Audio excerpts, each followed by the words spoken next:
Is the world against Starmer? Well, turns out when they said British politics was on fire, someone took it quite literally. Welcome back to UK Tribune, where today we're diving into a story that's heating up faster than Westminster during PMQs. A third suspect has now been charged in the alarming series of arson attacks targeting properties linked to Prime Minister Sir Keir Starmer. I'm your host, and this is not your average political flame war. Right, let's get straight to it. Petro Pochynok, a 34-year-old North London resident, appeared in Westminster Magistrates Court yesterday looking about as comfortable as a Tory at a Labour conference, which is to say, not very. Sporting what fashion experts are calling Roman chic, a grey tracksuit, Pochynok spoke only to confirm his details before being whisked off to await his next appearance at the Old Bailey.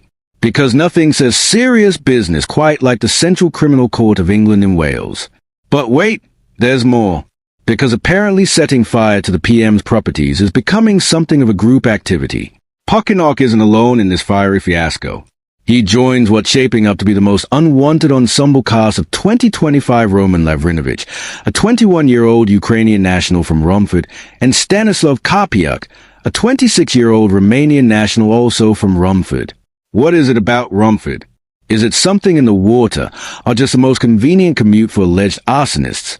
The pair appeared before magistrates earlier this month, Lavrynovych on the 16th and Karpiuk on the 20th, and are also set for their star turn at the Old Bailey on June 6. Mark your calendars, folks. It's like the season finale of Britain's most dangerous landlord disputes. Now, let's talk about what exactly these men are alleged to have done, because it's about as subtle as Boris Johnson at a hair salon. We're looking at not one, not two, but three separate fire incidents between May 8th and 12th. It's like the worst home renovation show ever, Extreme Makeover, number 10 edition. The most recent blaze broke out in the early hours of May 12th at a house in Kentish Town where Sir Keir and his family lived before the election. Thankfully, the damage was limited to the entrance, and nobody was hurt, though I imagine the Prime Minister's home insurance premiums might be feeling the burn. Just days earlier, on May 11th, another fire was reportedly set at the front door of a property linked to Sir Keir in Islington. One person had to be rescued via an internal staircase by firefighters wearing breathing apparatus. Because nothing says political discourse quite like forcing someone to escape through their own house while choking on smoke. And completing this troubling trio was an incident on May 8th involving a car on the same Kentish Town street. I know London parking is competitive, but this is taking things a bit far, wouldn't you say? But the seriousness of these attacks cannot be overstated, which is exactly why the Met's Counter-Terrorism Command has taken the lead on this investigation. Yes, that's right, the same unit that deals with threats to national security is now looking into these fires. It's about as reassuring as finding out your minor cough is being treated by a specialist in rare tropical diseases.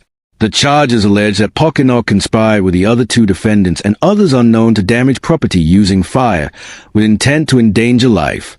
Others unknown is police speak, for we think there might be more people involved, but we haven't caught them yet. It's the law enforcement equivalent of saying to be continued. So what does this all mean for the Prime Minister and the state of security for our political figures? While Sir Keir himself hasn't been physically harmed, these incidents represent a disturbing escalation in threats against public officials. We've seen increasing hostility toward politicians across the spectrum in recent years, but setting fire to their homes? That's crossing a line thicker than the Commons rule book. Security for high-profile politicians has been a growing concern since the tragic murders of MPs Joe Cox in 2016 and Sir David Amess in 2021.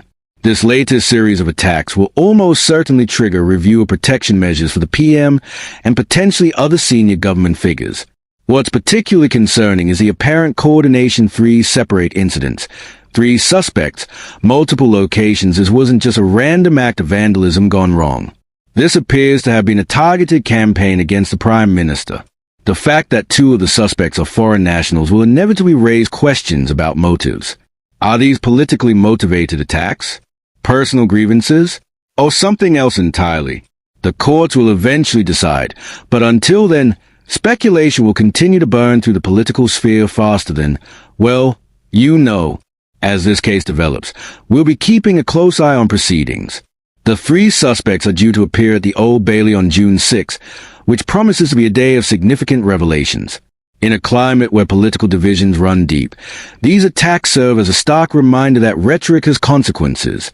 Setting fire to someone's home isn't political activism, it's criminal behavior that threatens lives and undermines the very foundations of democratic debate. So what do you think? Is this a one-off incident, or a symptom of something more concerning in our political discourse? Drop your thoughts in the comments below, keeping it civil. Of course, we don't need any more fires around here. If you found this breakdown illuminating, hit that subscribe button like you're stamping out flames, and ring that notification bell to stay updated as this story develops. This has been UK Tribune, bringing you the news that matters with just enough spice to keep it interesting. Until next time, keep your debates heated, but your homes fire-free.